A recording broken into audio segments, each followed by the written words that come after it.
दिल्ली इथे जंतर मंतरावरती सोनम वाईचुंग आणि अभिजित दिपके यांचं जे काही आंदोलन चालू होतं, त्यानंतर मात्र सरकारने सोनम वाईचुंग यांना उचलून हॉस्पिटलमध्ये ऍडमिट करण्यात आलेलं आहे. त्याच्यावरती ट्रीटमेंट चालू आहे. त्यानंतर मात्र मोठ्या प्रमाणामध्ये विद्यार्थी त्या ठिकाणी येऊन आता लोकसभेला कुठेतरी घेरावा घालायचा प्रयत्न करत आहेत. आंदोलन सुरू झालेलं आहे. त्या ठिकाणी लाठीचार्ज देखील झालेला आहे. याविषयी बोलण्यासाठी माझ्यासोबत माझे खासदार केंद्रीय माजी मंत्री भागवत कराड आहेत. आपण त्याची चर्चा करणार. सर, काय सांगाल की कुठेतरी आता ज्या सोनम वाईचुंग आहेत ते लोकशाही पद्धतीने आंदोलन करत होते, धर्मेंद्र प्रधान यांचा राजीनामा मागत होते, जे नीट पेपर फुटी प्रकरण आहे याकडे तुम्ही कसे पाहता? आपल्या देशामध्ये राष्ट्रीय लेवलला नीट ही परीक्षा आहे.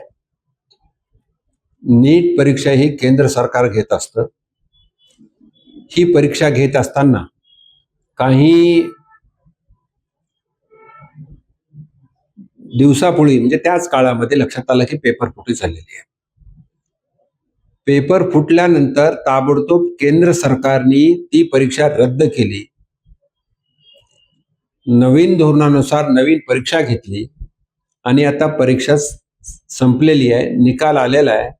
संबंधित विद्यार्थी पास होऊन मेरिटमध्ये येऊन आता त्यांना ऍडमिशनची वेळ आली. पण आता पावसाळी अधिवेशन चालू आहे पार्लमेंटचं. त्या काळामध्ये कुठलाही विशेष मुद्दा विरोधकाकडे नाही आहे, म्हणून त्यांचं हे आंदोलन चालू आहे. खरं तर विद्यार्थ्यांचं हित याच्यामध्येच आहे की ताबडतोब परीक्षा देणं, पास होणं. नंबर लागला तर ठीक आहे, नंबर नाही लागला दुसरी परीक्षा देणं. म्हणून विद्यार्थ्यांच्या जीवनाशी राजकारण्यांनी खेळू नये. राजकारण्यांनी त्यांचा मुद्दा आणावा आणि पार्लमेंटमध्ये चर्चा करावी. त्याला सरकार कधी तयार असतं. म्हणून एकच सांगणं आहे की या आंदोलनाला काही तसा अर्थ नाही. नाही, तुम्ही ज्या पद्धतीने बोलले की कुठेतरी विद्यार्थ्याशी खेळ लावला आहे राजकारणी जे विरोधक आहेत. आपण जर पाहिलं तर दिल्लीमध्ये अनेक जो उद्धव ठाकरे आहेत, राज ठाकरे आहे, काँग्रेस आहे किंवा सीपीएम आहे, यांनी पाठिंबा दिलेला आहे. हो, उबाटा असेल, मनसे असेल, काँग्रेस असेल, यांना राजकीय मुद्दा पार्लमेंटमध्ये उचलण्यासाठी काही नाहीये. कारण प्रधानमंत्री नरेंद्र मोदीजींच्या नेतृत्वामध्ये अत्यंत चांगलं काम चालू आहे. पार्लमेंटमध्ये चर्चा करायला काही मुद्दा नाही, म्हणून हा परीक्षेचा मुद्दा ते उचलतायत. आणि मला खात्री आहे की या देशातील 140 कोटी जनतेला विकास पाहिजे. त्यांच्या हाताला काम पाहिजे. भारताचा विकास आणि हाताला काम ह्या दोन्ही गोष्टी एकमेकांच्या हातात हात घालून चालतात आणि ते प्रधानमंत्री मोदी साहेबांच्या नेतृत्वात मिळतंय. म्हणून विरोधकांनी उचललेला जो मुद्दा आहे तो काही महत्वाचा नाही. दुसरीकडे पाहिलं तर कुठेतरी आता उद्धव ठाकरे जे आहेत आंदोलन करत आहेत. रामरक्षा आंदोलन चालू आहे त्यांचं. मुंबईमध्ये झालं, नागपूरमध्ये झाले, आता दिल्लीमध्ये देखील करणार असं बोलले जातं. आम्ही टीव्ही मध्ये बघतो, अधूनमधून उबाटाचे पक्षप्रमुख आंदोलन करतायत, रामरक्षा वाचतायत. त्यांना आठवून द्यावी वाटते की ज्यावेळेस हनुमान चाळीसा वाचण्यासाठी एखादी महिला मुंबईत आली, खासदार होती त्यावेळेस त्या महिलेला अटक केलेली आहे. हनुमान चाळीसा आणि रामरक्षा दोन्हीही भक्तीचे मार्ग आहेत. त्यावेळेस उद्धवजींना राम आठवला नाहीये. त्यांना राम मंदिरांच्या बांधकामाचं भूमिपूजनचं आमंत्रण दिलं होतं, त्यावेळेस ते सुद्धा गेलेले नाहीये.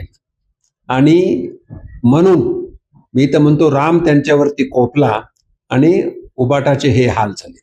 आता या कोपलेल्या म्हणजे रागावलेल्या रामाला चांगलं हे करण्यासाठी त्यांच्याकडून रामरक्षा वाचलं जातं.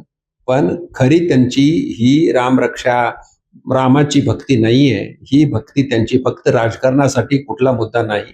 म्हणून ही त्यांची रामरक्षा वाचण्याची जे कार्यक्रम चालू आहेत तेच कार्यक्रम चालू आहेत. म्हणून मला वाटते जनताला माहित आहे की रामाचा भक्त कोण आहे, रामासाठी, रामाच्या मंदिरासाठी कोणी काम केलेलं आहे. आणि त्याही पेक्षा सध्याचं जे त्यांचं जे कार्यक्रम चालू आहेत ते कुठल्याही कामाचे नाही आहेत.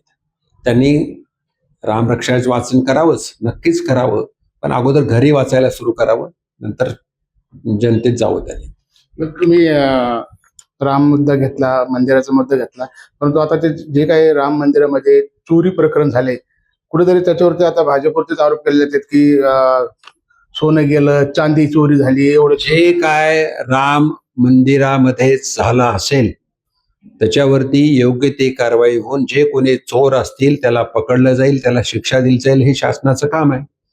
शासन, उत्तर प्रदेशचं शासन जे आहे ते करणारच आहे.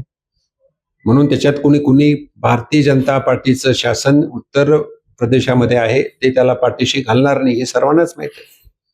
कारण राम मंदिरासाठी भारतीय जनता पार्टीने 1991 पासून 92 पासून प्रयत्न केलेले आहेत, ते यशस्वी झालेले आहे. म्हणून जे राम मंदिरातील जी चोरी आहे त्याला भारतीय जनता पार्टी नेहमीच निषेध करते आणि त्याहीपेक्षा म्हणतो मी, जे असतील ते गुन्हेगारला शिक्षा होईल. दुसरीकडे पाहिलं तर आता पुन्हा एकदा नवीन चर्चा सुरू होत आहे की शरद पवारांचा गट जो आहे तो भाजप सोबत जाणार अशी चर्चा आहे. चर्चा किती तथ्य आहे, किती खरी आहे, किती खोटी, याच्यावर कमी माझं वचन देत नाही. पण एक मात्र खरं आहे, शरद पवार गटाचे आमदार असतील किंवा खासदार असतील ते सत्तेमध्ये नाहीत, विरोधी पक्षात आहेत. आणि विरोधी पक्ष नेता किंवा नेतृत्व जे पाहिजे, ज्या तऱ्हेनं तिथं विधिमंडळात म्हणतो मी, विधिमंडळात जे नेतृत्व पाहिजे ते नेतृत्व करायला कोणी नाही. म्हणून त्यांच्यामध्ये अस्वस्थता इथे असेल, इथे म्हणजे असेंब्लीमध्ये असेल किंवा पार्लमेंटमध्ये असेल, तर त्याच्यामध्ये काय होईल याच्याबद्दल काही मी वक्तव्य करू इच्छित नाही. पण अस्वस्थता मात्र नक्कीच. सर, दुसरीकडे जर पाहिलं तर जे काही कर्जमाफी आहे त्या कर्जमाफीमध्ये देखील काही संभ्रम निर्माण आहेत. अजूनही विरोधक त्या कर्जमाफीवर पाहिजे तेवढे खुश नाही. विरोधक कधीच खुश होणार नाहीत. पण आपल्या माध्यमातून महाराष्ट्र राज्याचे मुख्यमंत्री माननीय फडणवीस साहेब यांचं मनापासून मी अभिनंदन करतो आणि त्यांना धन्यवाद देतो. कारण त्यांनी शेतकऱ्यांसाठी महाराष्ट्रातल्या इतिहासामध्ये 1960ला महाराष्ट्राची स्थापना झाली, आतापर्यंत सर्वात मोठी कर्जमाफी त्यांनी केलेली आहे. ही कर्जमाफी साधारण म्हणतो मी, साधारण 41,000 कोटीची आहे. 60 लाख लोकांना याचा फायदा मिळणार आहे. आणि विशेष म्हणजे सांगायचं म्हणजे 2 लाखापेक्षा जर जास्त कर्ज असेल तरी सुद्धा वरचे पैसे शेतकऱ्याने भरले तर 2 लाख त्याला मिळणार आहेत, जे 2019 साली उबाटा सरकारने केली होती त्याच्यामध्ये ही अट नव्हती. एखाद्या शेतकऱ्याने कर्ज भरलं असेल तर त्याला प्रोत्साहनपर सुद्धा 50,000 रुपये मिळणार आहेत. ही अट पहिल्या शासनामध्ये नव्हती. तिसरं महत्वाची गोष्ट म्हणजे आतापर्यंत कधीही लगेचच कर्जमाफी नव्हती. म्हणजे मागच्या वेळेस एखाद्याने फायदा घेतला असेल तर दुसऱ्या वेळेस त्याला कर्जमाफी मिळत नव्हती. पण माननीय मुख्यमंत्री फडणवीस साहेबांनी यावेळेस लगेचच सुद्धा अट काढून टाकलेली आहे, म्हणजे सगळ्यांना कर्जमाफी मिळणार आहे. म्हणून याच्यापेक्षा चांगली कर्जमाफी मला वाटत नाही अगोदर कोणी केलेली आहे.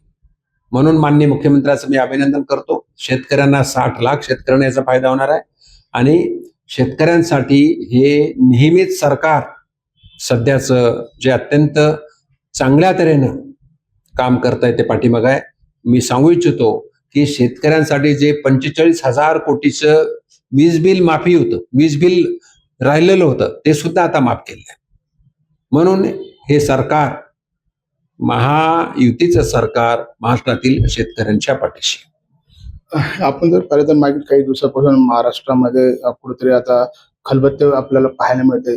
एकीकडे एकनाथ शिंदेचे दिल्ली वारे आहेत, दुसरीकडे शरद पवारांच्या गटामध्ये कुठेतरी जे काही सुनील तटकरे आहेत, प्रफुल्ल पटेल आहेत, हे मुख्यमंत्र्याला जाऊन भेटतात. त्यावरती त्यांच्या पक्षाचे जे काही उपमुख्यमंत्री सुनील पवार त्या नाराज आहेत. एकंदरीतच ह्या राजकारणाची परिस्थितीकडे कशी पाहता?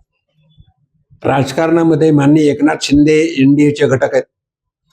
नॅचरली एनडीएचे घटक असल्यामुळे ते एनडीएचे नेते अमितभाई शहा असतील किंवा माननीय मुख्यमंत्री, माननीय प्रधानमंत्री मोदी साहेब असतील, त्यांना ते भेटत असतात.